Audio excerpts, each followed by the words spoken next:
Good morning, happy Monday. Let's get started. So, anytime you see a green box means you need to complete an activity in that space.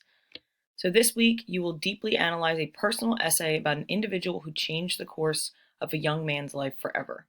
You will examine how the author uses his own experiences to deliver a message to the reader, and you will also explore the structure of a personal essay.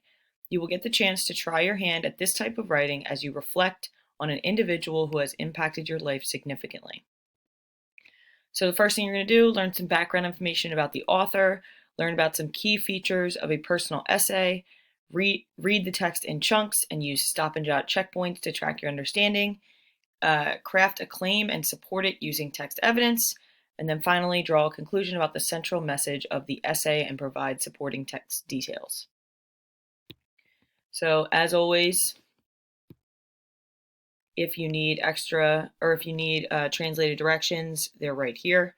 You click the link in the box, it comes right up. Okay? So today you will read the text, The Teacher Who Changed My Life. You can find a PDF of the full text linked here. So click it. There you go.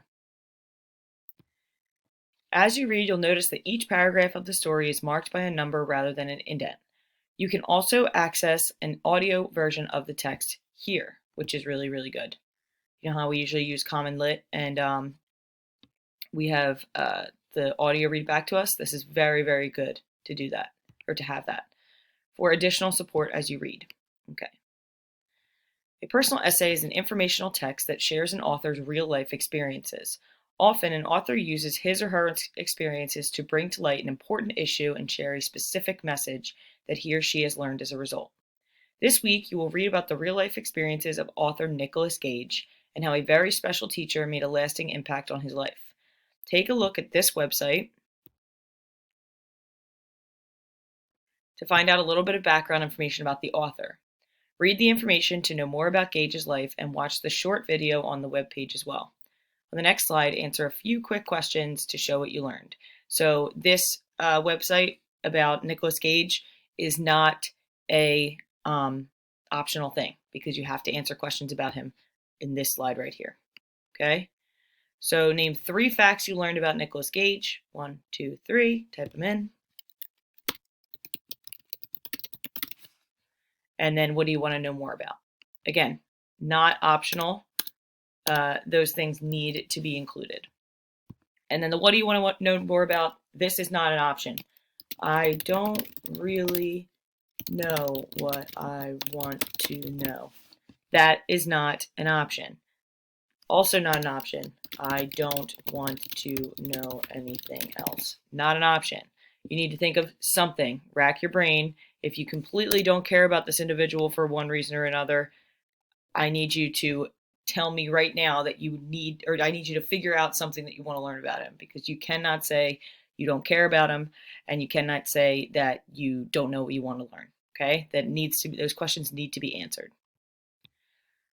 All right, so language focus, I'm not going to go over this completely because we've done it already. Put the X that pertains to how well you know the word. If you know it well, put a definition. Same thing with this.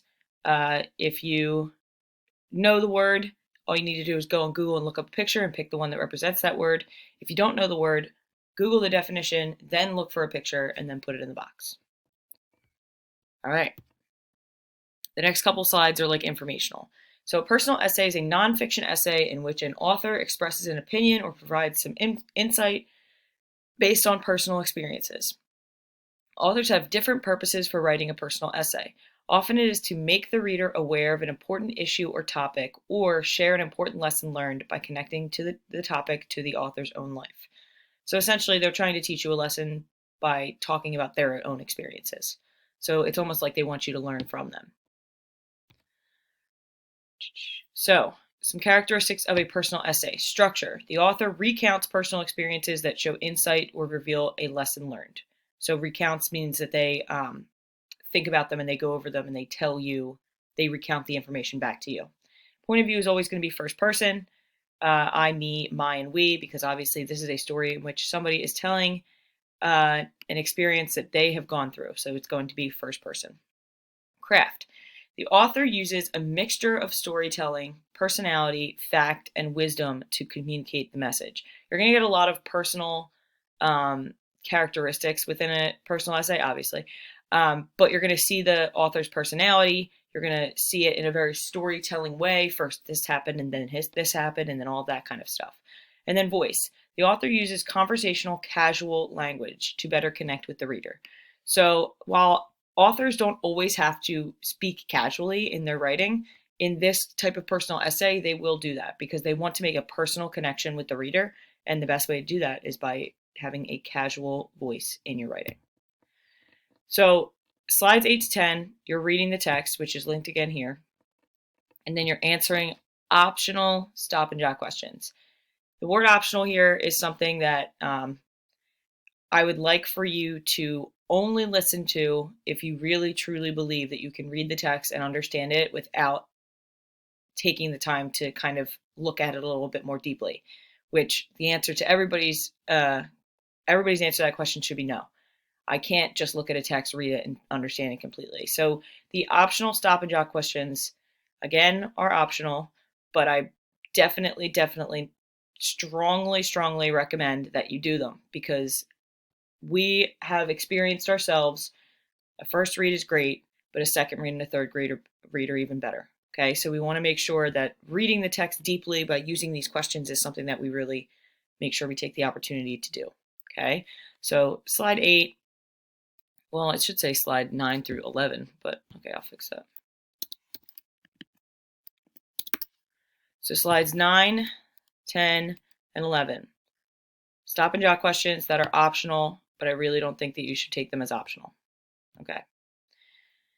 And then these are not optional. So there are 2 more slides that are not optional at all. Okay. In paragraph 1, Gage describes Miss Heard as salty-tongued, no-nonsense school teacher. Do you think this description fits Miss Heard? Provide specific evidence from the essay that supports your claim. So do you think that Miss Heard was a salty-tongued, no-nonsense school teacher? If you don't think that, then you need to say that you don't think it was a good description and you need to provide evidence of that. So if you really, truly don't think that she was, there needs to be evidence to back that up, okay? All right, so remember, a personal essay uses the real-life experiences of the author to share an opinion about an important topic or to express a lesson learned. How does Nicholas Gage use his experiences with Miss Heard throughout his life to communicate a central message to his readers? Provide 3 to 5 sentences that include evidence from the essay in your response. Make sure that your response identifies Gage's central message. Okay, so how does he use his experiences with Miss Heard to communicate a central message? You're thinking about the theme of the overall essay. Okay, and the last thing, if you need additional help, this is a optional graphic organizer. I think that graphic organizers are always helpful. So if you really are struggling, just use that optional graphic organizer. Other than that, that's it for today. You guys do not have school tomorrow, technically, so there's not going to be anything posted tomorrow. So, yeah, I'll see you on Wednesday. Enjoy your day off, and bye. Oh, I forgot the things I say every day. Live questions document. Attendance is mandatory. Okay, now bye.